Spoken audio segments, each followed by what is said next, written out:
మీరు ఈరోజు స్వేచ్ఛగా మాట్లాడుతున్నారా? ఓటు వేస్తున్నారా? చదువుకుంటున్నారా? చదువుకున్నారా? ఒక్కసారి ఆలోచించండి. ఇవి మీకు ఎప్పటి నుంచి ఉన్నాయి? లేక ఎవరో పోరాడి తెచ్చారా? ఒకప్పుడు కొందరికైతే నీళ్లు త్రాగడానికి కూడా హక్కు లేదు, మరియు కొందరికి స్కూళ్ళల్లో కూర్చోవడానికి కూడా హక్కు లేదు. స్త్రీలకైతే చదువు అంటే నేరం ఆ రోజుల్లో. అలాంటి ఆ రోజుల్లో మరి ఆ రోజుకు ఈ రోజుకు ఎందుకు ఇంత తేడా? ఆ చీకటి మధ్య ఒక మనిషి వెలుగై నిలిచాడు. ఆ మనిషి ఎవరంటే డాక్టర్ బిఆర్ అంబేద్కర్. ఈరోజు మనం తెలుసుకునేది వినేది కథ కాదండి, మీ హక్కులు మన హక్కుల అసలు చరిత్ర తెలుసుకుందాం. ఇది ఎక్స్ప్లోర్ తెలంగాణ ఛానల్ కాబట్టి ఇక్కడ మనం వినేది నిజాలు మాత్రమే. ఈ వీడియో పూర్తిగా చూస్తే మీ ఆలోచనలు మారిపోతాయి కాబట్టి ఒక్కసారి లైక్ చేయండి. డాక్టర్ బిఆర్ అంబేద్కర్ గురించి తెలుసుకోబోతున్నాం. ఆయన పుట్టుక మరియు బాధల మధ్య మొదలైన కథ తెలుసుకోబోతున్నాం. 1891 సంవత్సరంలో ఏప్రిల్ 14న మధ్యప్రదేశ్లోని మౌలో జన్మించాడు డాక్టర్ బిఆర్ అంబేద్కర్. మహర్ అంటే అణగారిన వర్గం, షెడ్యూల్డ్ క్యాస్ట్ అని అర్థం. కాబట్టి ఆ కాలంలో మహార్ అంటే గ్రామంలో పనులు చేసే వర్గం, కానీ గౌరవం లేకుండా చూడబడే స్థితి. షెడ్యూల్ క్యాస్ట్ అంటే రాజ్యాంగంలో ప్రత్యేకంగా గుర్తించిన అణగారిన వర్గాల జాబితా అని అర్థం. బాల్యంలో ఎదురైన నిజాలు: స్కూళ్ళలో వేరే పెట్టేవారు, టీచర్ టచ్ కూడా చేసేవాడు కాదు, నీళ్లు త్రాగడానికి కూడా ఇతరులపై ఆధారపడాలి. ఈ అన్యాయం చూసిన ఆ బాలుడు ఒక నిర్ణయం తీసుకున్నాడు. నేను మారాలి, సమాజాన్ని మార్చాలి అని ఆ రోజు తీసుకున్న నిర్ణయమే ఈరోజు మనం ఇంత స్వేచ్ఛగా బ్రతుకుతున్నాం. మరియు అంబేద్కర్ గారి చదువు గురించి తెలుసుకుందాం. ఇప్పుడు ప్రపంచాన్ని ఆశ్చర్యపరిచిన చదువు ప్రయాణం ఎలా ఉందో ఇప్పుడు తెలుసుకుందాం. అంబేద్కర్ గారి ఒక శక్తి ఏంది తెలుసా? చదువుకోవడమే. ఆయన చదువుకోవడమే ఆయన శక్తి, మనకు శక్తి. ముంబైలో చదివి తర్వాత యుఎస్ఏలోని కొలంబియా యూనివర్సిటీలో మరియు తర్వాత యూకేలోని లండన్ స్కూల్ ఆఫ్ ఎకనామిక్స్లో చదవడం జరిగింది. ఆ కాలంలో విదేశాల్లో చదవడం అంటే అసాధ్యం, కానీ అతను నిరూపించాడు. జాతి కాదు, జ్ఞానం మనిషిని గొప్పవాడిని చేస్తుందని నిరూపించాడు ఆ రోజుల్లోనే. మరి డాక్టర్ బిఆర్ అంబేద్కర్ గారు ఎందుకు పోరాటం చేశాడు? మరి దాని కారణాలు ఏంటి అంటే అంటరానితనం మరియు అసమానత్వం మరియు స్త్రీలపై అన్యాయం, వీటన్నిటి గురించి ఆయన పోరాటం చేయడం జరిగింది. ఆయన నమ్మకం ఏంటంటే సమానత్వం లేకపోతే స్వాతంత్రం వృధా అని ఆయన నమ్మకం. ఆయన నమ్మేవాడు. అందుకే ఆయన పోరాటం అణగారిన వర్గాల కోసం పోరాడాడు, స్త్రీల హక్కుల కోసం పోరాడాడు, మరియు ప్రతి పౌరుడి గౌరవం కోసం పోరాటం చేయడం జరిగింది. మరి ముఖ్యంగా స్త్రీల హక్కుల కోసం చేసిన విప్లవం ఏంటో ఇప్పుడు మరియు తెలుసుకుందాము. ఆ కాలంలో స్త్రీల పరిస్థితి చదువు లేదు, ఆస్తి హక్కు లేదు, సమాన గౌరవం కూడా లేదు స్త్రీలకు. అంబేద్కర్ చేసిన మార్పులు ఏంటో తెలుసా? స్త్రీలకు హక్కులు కల్పించాడు, ఆస్తి హక్కు కల్పించాడు, వివాహం, విడాకులు, చట్టబద్ధమైన హక్కులు కల్పించాడు, సమాన గౌరవం కల్పించాడు. అందుకే ఆయనను స్త్రీల హక్కుల రక్షకుడు అని చెప్పుకోవడం జరుగుతుంది. కావాలంటే మీరు వినండి, చదవండి. రాజ్యాంగం కనుక ఇంకా ఆయన గురించి పూర్తిగా తెలుసుకుంటే కనుక ఇవన్నీ ఉంటాయి.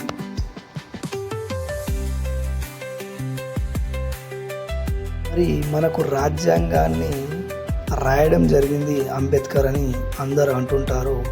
మరి ఎక్కడి నుంచి తీసుకొచ్చారు? మనకు హక్కులు, స్వేచ్ఛ, సమానత్వం అంటారు కాబట్టి అది ఎక్కడి నుంచి తీసుకొచ్చారు, ఏ దేశాల నుంచి ఏమేమి తీసుకొచ్చారు అనేది ఇప్పుడు తెలుసుకుందాం. భారత రాజ్యాంగం అనేది ఒక దేశం నుంచి తెచ్చింది కాదు. బ్రిటన్ అనే దేశం నుంచి పాలన విధానాన్ని మనం వారి పాలనా విధానం ఎలా ఉందో దాన్ని బట్టి మనకు ఎలా ఉండాలనేది మనకు అనుగుణంగా సరిపోయేలా మన భారతదేశానికి సరిపోయేలా రాశాడు. అమెరికా నుంచి హక్కులు అక్కడ ఎలా ఉన్నాయి హక్కులు మనకు ఎలా ఉండాలి అనే హక్కుల గురించి ఇక్కడ మనకు సరిపోయేలా మార్చడం జరిగింది. ఐర్లాండ్ నుంచి మార్గదర్శక సూత్రాలు మనకు సరిపోయేలా మార్చడం జరిగింది. కాబట్టి మనకు వచ్చిన హక్కులు ఏంటంటే సమానత్వం, అందరం సమానత్వం ఉండడం, అందరూ స్వేచ్ఛగా జీవించడం, అందరూ చదువుకోవడం, అందరూ ఓటు హక్కు వినియోగించుకోవడం, అందరూ కూడా అంటరానితనం అనేది ఉండకూడదు ఎవరికి కూడా.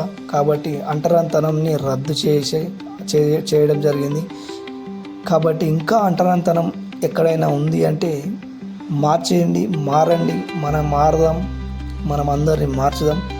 అప్పుడే ఇవి మాటలు కావు, అంబేద్కర్ గారి జీవిత పోరాటానికి ఫలితం. కాబట్టి ఇవన్నీ ఉంటేనే ఆయన పోరాటానికి ఒక ఫలితం అని మనం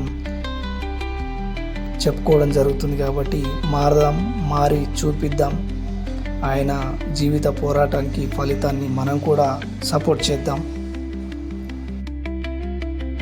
మరి రాజ్యాంగానికి ముందు మరియు రాజ్యాంగం తర్వాత ఎలా ఉన్నాం మనం అనేది ఇప్పుడు తెలుసుకోబోతున్నాం. రాజ్యాంగానికి ముందు ఏంటంటే అణగారిన వర్గాలకు గౌరవం లేదు, స్త్రీలకు హక్కులు లేవు, మరియు ఎవరికి కూడా చదువులు లేవు. మరి రాజ్యాంగం రాసిన తర్వాత ఏమైంది అంటే అందరికీ ఓటు హక్కు రావడం జరిగింది. అందరం చదువుకున్నారు కూడా, అవకాశాలు అందరికీ వస్తున్నాయి, రిజర్వేషన్లు కూడా అందరికీ వస్తున్నాయి. మార్పు వచ్చింది, కానీ ఇంకా పూర్తిగా కాదు. ఇంకా మనం మారాలి, ఇంకా మనం మార్చాలి. మరి ఇప్పుడు అంబేద్కర్ ఎవరి కోసం మనం ఇవన్నీ చేశాడు మరి అంటే కొంతమంది అంటారు అంబేద్కర్ ఎస్సీ వాళ్ళకే చేశాడు అని అంటారు. కాబట్టి కానీ నిజం ఏంటంటే ఆయన పోరాటం అణగారిన వర్గాల నుంచి మొదలైంది. కానీ రాజ్యాంగం అందరికీ హక్కులు ఇచ్చింది. ఓన్లీ అణగారిన వర్గాలకి చేశాడని కాదు, ఆయన రాజ్యాంగం అనేది అందరికీ రాయడం జరిగింది. కాబట్టి అందరి హక్కులకు ఇది మనం బాధ్యత. కాబట్టి అంబేద్కర్ అంటే సమాజం మొత్తం కోసం ఆయన చేసింది. కాబట్టి ఎస్సీ వాళ్ళకు దేవుడు ఎందుకు అయ్యాడు? మరి దేవుడు అంటారు కదా, మరి ఎందుకు దేవుడు వాళ్ళకంటే ఎస్సీ వర్గాలకు అంబేద్కర్ గౌరవం ఇచ్చిన వ్యక్తి కాబట్టి అందుకే వాళ్ళు ఆయనని దేవుడుగా చూస్తారు. ఎందుకంటే హక్కుల కోసం, వాళ్ళకు హక్కులు కావాలి, అణగారిన వర్గాలలాగా ఉన్నారు కాబట్టి వాళ్ళకు హక్కులు కల్పించాలి అని చెప్పి వాళ్ళ కోసం పోరాటం చేయడం జరిగింది. కాబట్టి ఆయన వాళ్ళకు దేవుడని అంటారు. అందుకే వాళ్ళు దేవుళ్ళలా చూస్తారు. మిగతా వర్గాలు ఆ బాధను అనుభవించలేదు, లేదా పూర్తి చరిత్ర తెలియదు వాళ్ళకు. అందుకే వాళ్ళు ఆయనని తప్పు పట్టడము, లేకుంటే ఇలాంటి కొన్ని మిస్టేక్ చేయడము చేస్తారు. కాబట్టి నిజం ఏంటంటే అతను అందరి కోసం పోరాడాడు. కాబట్టి ఇప్పటికైనా ఆయన గురించి తప్పుగా అర్థం చేసుకోకండి.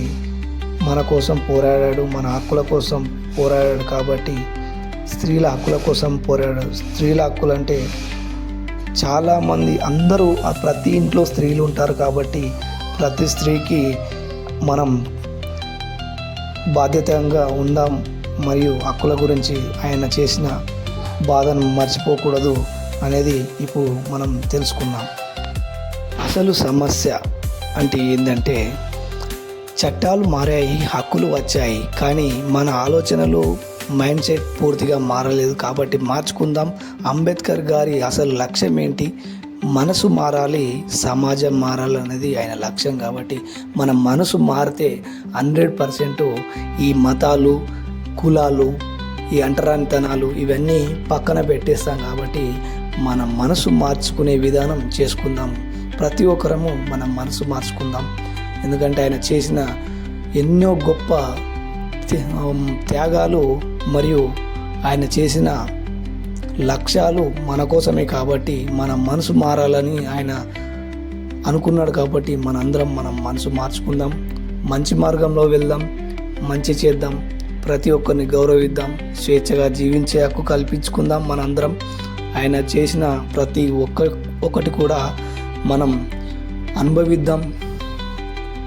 ఆయన మన కోసమే అన్ని స్వేచ్ఛ స్వాతంత్రాలు ఇచ్చాడు కాబట్టి అవన్నీ అనుభవించుకుందాం మనం. కాబట్టి మనం ఎలాంటి గొడవలు లేకుండా అందరం సమానంగా జీవించే హక్కు ఉంది మనకు. కాబట్టి అవన్నీ మనం పాటిద్దాం, రాజ్యాంగాన్ని మనం గౌరవిద్దాం. ప్రతి ఒక్కరం రాజ్యాంగాన్ని, మన భారతదేశ రాజ్యాంగాన్ని గౌరవిస్తేనే అందరికీ స్వేచ్ఛ, సమానత్వం, అంటరానితనాలు ఇవన్నీ బాగుంటాయి. కాబట్టి ఈరోజు మీరు గౌరవంగా బతుకుతున్నారంటే అది ఒక మనిషి కళ. ఆయన పోరాటం వల్లే ఇవన్నీ జరుగుతున్నాయి. కాబట్టి డాక్టర్ బిఆర్ అంబేద్కర్, ఆయనను మనం గౌరవించడం అంటే ఆయన ఆలోచనలు జీవించడమే. కాబట్టి ఈ వీడియో మీకు నచ్చితే కనుక లైక్ చేయండి, షేర్ చేయండి, సబ్స్క్రైబ్ చేయండి.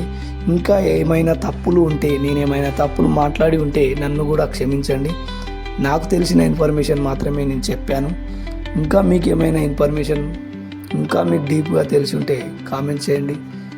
నేను ఎవరిని ఉద్దేశించి ఎవరిని తప్పు పట్టే విధంగా ఈ వీడియో చేయలేదు. నాకు తెలిసిన ఇన్ఫర్మేషన్ నేను చేశాను. కాబట్టి ఎవరు కూడా తప్పు పట్టకండి. ఇలాంటి నిజాలు ఇంకా మీ ముందుకు తీసుకువస్తాం. కాబట్టి అందరు సబ్స్క్రైబ్ చేయండి, షేర్ చేయండి. మరొక వీడియోతో మళ్ళీ మీ ముందుకు వస్తాను. Thank you to all.